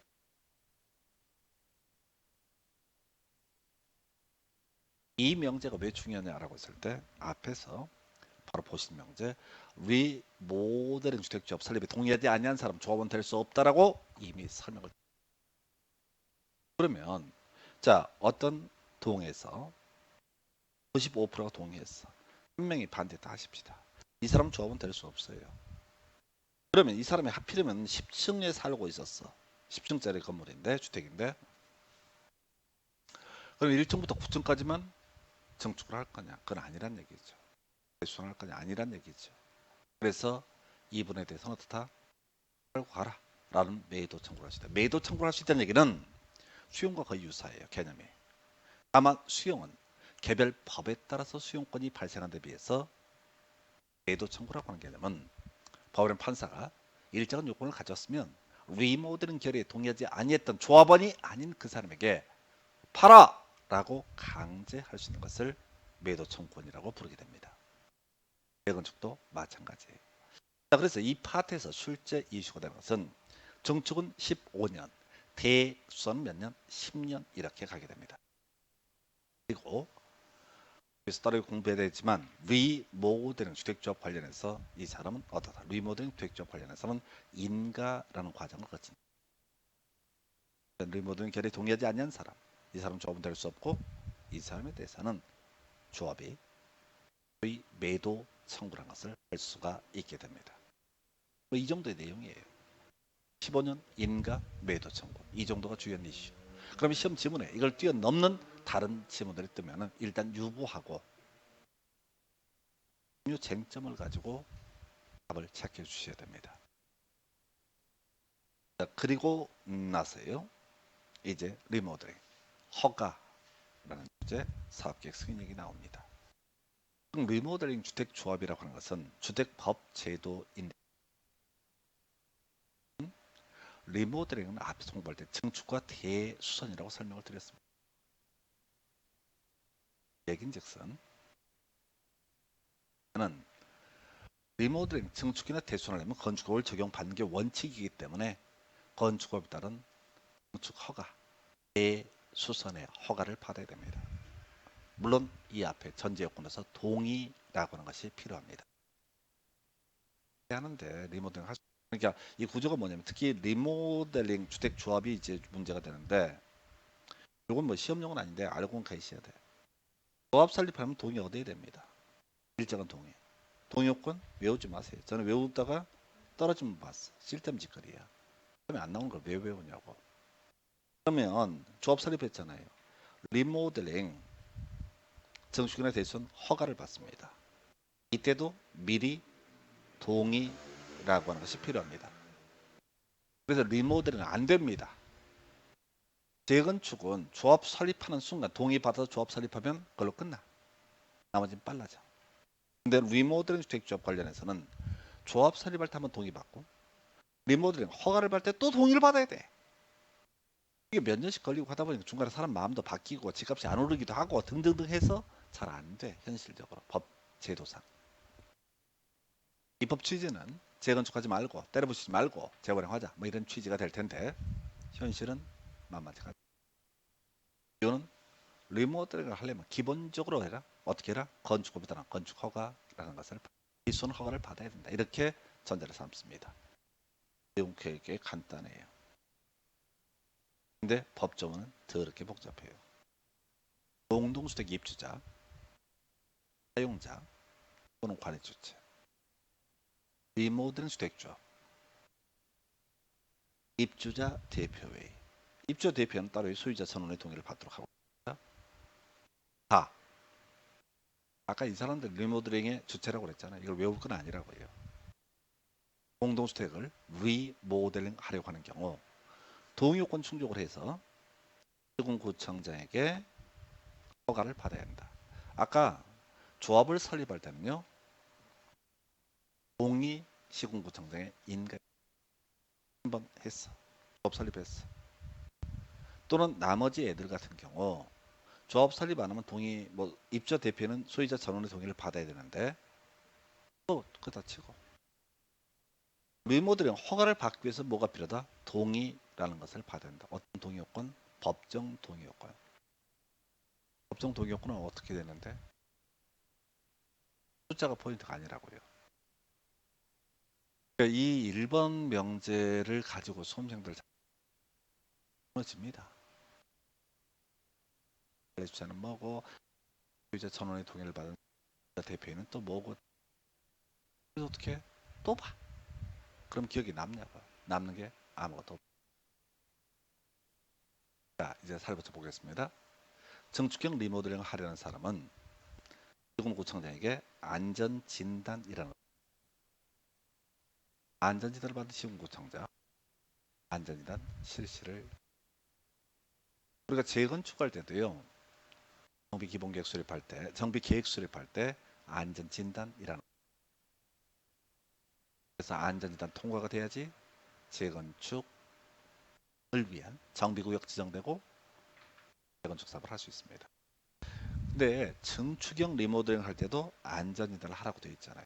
그 차이는 뭐냐면은 재건축에서 안전진단이 통과가 됐다는 얘기는 즉 그런 겁니다. 이게 노후불량 건축은 맞아. 그럼 빨리 때려 부셔야 돼. 라는 의미이고 리모델링을 위한 안전진단이라는 것은 멀쩡해, 괜찮아, 안 무너져 라고 하는 사인을 받기 위해서. 그래서 둘 다 안전진단 용어를 쓰고는 있지만 목적이 틀린 거야.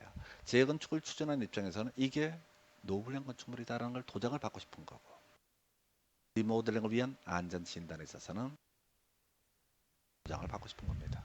자, 그러다 치고 이제 시험용으로 쟁점 삼는 것. 시군구청장이 50세대 이상의 포인트 세대수 증가형 리모델링을 허가하고자 할 때 시군구 도시계획위원회 심의를 거쳐 엄격하게 허가해라 이런 얘기입니다. 왜? 50세대면 덩치가 크다고 보는 거예요. 다시 리모델링 허가 시군구청장이 해줍니다. 근데 이게 증축형 그리고 세대수 증가형이고 50세대 이상이 늘어난다. 그런 걸로 봐서 도시계획위원회라고 하는 기구의 심의를 거쳐라. 즉 리모델링 허가 함부로 하지 마라 이런 얘기입니다. 뭐 어디에서 50세대 이상의 세대수 증가형 리모델링에서 29회 때가 30회 나왔던 주제인데요. 별 쓰레기 같은 질문 나왔어요. 리모델링에 동의한 사람은 시군구청장에게 허가 신청서 제출하기 전까지 서면으로 동의여사 처리할 수 있다. 여기 갑시다. 리모델링 주택 조합을 설립하려면 이때 미리 동의라는 것을 받아야 됩니다. 동의여건 공부하지 않으셨습니다. 두 번째 단계 리모델링 허가를 받고자 할 때 어떻게 해라? 미리 일정한 동의요건을 충족을 해야 됩니다. 우리 수험생들이 이 동의요건 외우고 난리거든요. 성실하게 사실은. 제가 이문열 소설인가 삼국지인가 얘기 보니까 물론 이문열이라는 작가 말고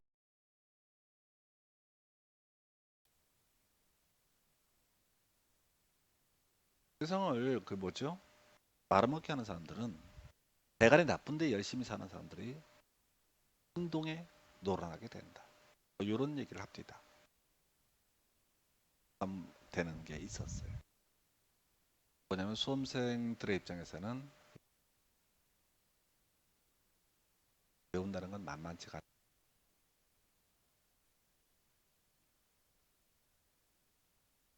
여기서 리모델링 조합의 설립 동의요건 분석. 리모델링 허가의 동의요건 숫자가 틀려요. 이걸 또 외우겠다 이게 아니라 시험에 나오는 것은 이걸 다 외웠다고 쳤을 때 그러면 이제 리모델링 허가를 위한 동의요건을 충족을 하면 허가 신청을 하겠죠. 이전에 틀리면 어떻게 할 수 있다? 하루에 할 수 있다. 그러면 그 사람은 동의자 수에서 제외한다는 의미가 되게 됩니다. 이거는 제출하기 전에 이걸 가지고 출제위원들이 좀 양아치 같다고 생각하는데 허가 신청서 제출한 후에 동의 의사를 처리할 수 있다. 이런 식으로 해서 틀리게 구성을 했습니다. 아주 어려웠던 주제예요. 다만 여기서 이제 실제 시험에 나왔던 건 신청서 제출 전 이게 논의의 포인트였고 중간중간에 나와 있는 이런 얘기들은 어차피 시험장에서 뭔 소리인지 모를 얘기들이고 그 다음에 최근에 지문에 구성되고 앞으로 예상되는 50세대 이상의 세대용 리모델링에 대한 허가 과정에서 시군구청장 엄격한 절차 도시계획위원회 심의를 거쳐야 이게 리모델링 허가의 내용입니다. 따로 얘기 안 하더라도 허가 앞에는 당연히 동의라는 것이 전제가 됩니다. 근데 이 리모델링은요 이렇게만 될 것 같으면 사실은 건축법에다 규정을 하면 됩니다. 네, 우리 앞에서 세대수 증가형 리모델링 계속 이슈.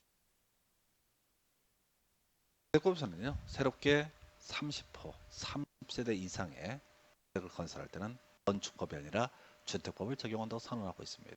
그러니까 내가 29세대 주택을 짓는다. 그러면 그때는 주택법이 아니라 건축법을 적용합니다. 그러면 30세대 이상의 리모델링, 세대수 증가형 리모델링을 하고자 할 때는 주택법을 적용받기 때문에 허가가 아니라 사업계획 승인권자의 사업계획 승인이라는 것을 받아내야 됩니다. 건축법은 허가, 주택법은 사업계획 승인. 법조문에서 직접적으로 명시를 하고 있지 않지만 또 동의요건은 똑같습니다. 증가되는 세대수가 30세대 이상인 공동주택의 리모델링을 하고자 할 때 동의받아서 사업계획 승인권자에게 한 번에 30세대 이상을 지은 법을 적용합니다. 리모델링에서 세대수 증가형 리모델링이라는 개념이 있습니다. 세대수 증가형 리모델링 이 영역과 관련해서는 주택법을 적용한다라는 그 외에 세대수가 증가되는 리모델링 주택조합이 그 구성 원의 주택을 건설하는 경우 등록사업자와 공동으로 사업을 시행할 수 있어서 큰 쟁점이 안 뭐냐면 등록사업자는 아파트 건설 회사를 얘기합니다. 물론 등록사업자가 아닌 비등록사업자로서 집장 살 수 있는 애들이 지자체, 토지공사, 지방공사가 그래서 리모델링 주택조합은 등록사업자 또는 지자체, 공사 공동으로 사업을 시행하는 뭐냐면 원래 한 번에 30세대 이상 우리가 나중에 공부할 때는 50세대를 외우게 되는데 이상의 주택을 건설할 때는 등록 사업자만이 국토업종으로 미리 등록한 사람만이 집장사를 리모델링 주택조합은 뒤에서 다시 주택조합 등록 사업자로 등록을 안 한 상태에서 공동 시행하는 방식으로 리모델링 사업을 증축 세대수 증가 3세대 이상 이런 경우 하여튼 세대수 증가되는 리모델링을 시행할 수 있습니다. 자, 어렵습니다. 자, 리모델링 동의와 시군구청장 허가권자입니다. 의 허가를 받는 방식이 있다. 동의와 30세대 이상의 세대수 증가형 리모델링에 있어서는 사업계획 승인권자의 사업계획 승인을 받아야 한다. 사업계획 승인권자가 뭔지는 따져 물을 필요 없습니다. 이 정도예요. 여기서 주의하셔야 할 게 오히려 시험 문제에 나왔던 영역들을 를 찌르고 좀 쓸데없는 것들을 내는 경향이 출제위원 입장에서는 앞에 동의요건 수험생이 주라고 다 외운 거 모질이들 그냥 쓸데없는 걸 주라고 외우고 있다고 하는 걸 알고 있어요. 그러니까 대부분 그 앞쪽에서 하다가 쓰러져 버리거든 지쳐버리거든 그 뒤에 별 내용도 없는 이 내용을 놓치 이런 것을 가지고 구성을 해요. 자 그러면 이미 나왔으니까 나올 가능성 낮아 보이고 시군구청장 50세대 이상의 세대수 증 리모델링을 허가를 하고자 할 때 도시계획위원회 심의를 거쳐 한편 30세대 이상의 공동주택의 세대수 증가형 리모델링을 사업계획 승인을 받아야 된다. 이거 보면서 뭔가 아니 30세대 이상이면 사업계획 승인을 받는 것이 허가를 받는 게 아니다 라고 했잖아요. 네. 50세대 이상의 세대수 증가형 리모델링을 허가받고자 할 때는 도시계획위원회 심의를 거쳐라. 이게 모순이네. 말이 안 돼. 법이 그렇습니다. 개쓰레기들이요. 그냥 앞뒤가 안 맞게 만들어놔. 이 문제는 현실적으로 어떻게 해결하냐? 몰라. 어차피 다 사업계획 승인도 시군구청장한테 위임이 요걸 이제 가는 50세대는 어떻다 허가가 되게 돼. 허가 도시계획위원회 심의. 그런데 30 사업계획 승인이라고 해서 말이 제가 여러분들한테 설명드리고 하는 것들 법조문의 문장의 내용을 뭐 설명드리는 건 별개 문제로 이런 모순들에 대해서 설명을 50세대 허가 심의. 그다음에 30세대 사업계획 승인. 그럼 이렇게 갑시다. 50세대 심의, 30세대 승인, 5심 삼성, 50, 50세대 이상이면 어떻다? 도시계획의 심의를 받다. 30세대 이상이면 어떻다? 사업계획 승인을 받아라. 둘 다 세대수 증가, 이렇게 모순이 보입니다. 우리에게 법을 해석을 요구하지 않습니다. 법조문 얼마나 외웠는지 요거 물어보는 게 시험 문제예요. 5심 삼성. 애 짜증나는데 5심. 그래서 자, 리모델링의 절차 등에 대해서 설명을 드리고 있고요. 이제 살을 붙여서 볼 것이 권리 변동계획 키워드가 됩니다. 세대수가 증가되는 리모델링을 하고자 할 때는 기존 주택의 권리 변동, 비용 분담 등 권리 변동 계획을 수립해서 사업계획 승인을 받거나 아까랑 연결되어 있잖아. 50세대 심의, 세대 승인이라고 되어 있죠. 여기도 공통적으로 뭘 해라? 권리 변동 계획, 권리 변동 계획이라는 것을 따로이 사업계획 승인을 받거나 혹은 허가를 받아야 된다라고 이렇게 정리합니다. 힘들잖아요. 저는 뭐 법 전문적으로 해왔어도 모순도 있고. 세대수 증가형은요, 무조건 권리 변동이 전제가 되잖아요. 기존 100세대가 120세대 되고 이런 식으로. 그러면 권리 변동이에요. 당연히 이것도 같이 허가를 받거나 사업계획 승인을 받을 때 같이 허가 또는 사업계획 승인의 내용으로 포함을 시켜.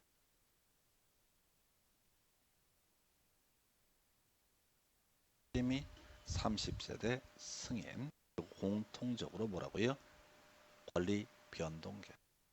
5심권, 삼성권. 좋네. 50세대 이상일 때 도시계획위원회 심의, 그리고 여기다 같이 묶어서 권리 변동계획. 30세대 이상일 때 사업계획 승인, 그리고 여기다가 권리 변동계획. 5심권, 삼성권 이렇게. 그래서 이 법조문 내용이 만만치 않게 소화하거나 이건 힘들 거예요. 그러나 여러분들은 5심권, 삼성권 정도 키워드 일단 왜 5심권, 삼성 50세대 나오면 도시 권리 변동계, 그 다음에 30세대 이상 나오면 사업계획 승인, 권리 변동 계획. 요렇게. 그 다음 이슈 수동자 선정 문 하나짜리죠. 그놈이 없습니다. 예, 당연히 경쟁 입찰의 문제로 가야 됩니다. 안 예외. 일정한 사유가 있게 되면 그러하지 아니하다. 경쟁 입찰의 방법으로 시공자를 선정한 것이 곤란하다고 인정되는 경우 대통령령으로 정한 일정한 사유면 경쟁 입찰이 아닐 수도 있다. 이런 것들은 다 사이 5심권, 삼승권이라고 하는 것에 논의를 삼게 됩니다. 자, 여기까지가 오늘 이제 리모델링에 관한 쟁점 설명을 드렸고요. 그 다음에 이제 사업 주체 보셔야 되는데 지금 시스템에 약간 문제가 있어서 제가 라이브로 하다가 끊어버리고 다시 놓고 요 다음 시간에 공법 시간에 요 나머지 사업 주체부터 다시 드리도록 하겠습니다. 자, 여기까지 진행을 합니다.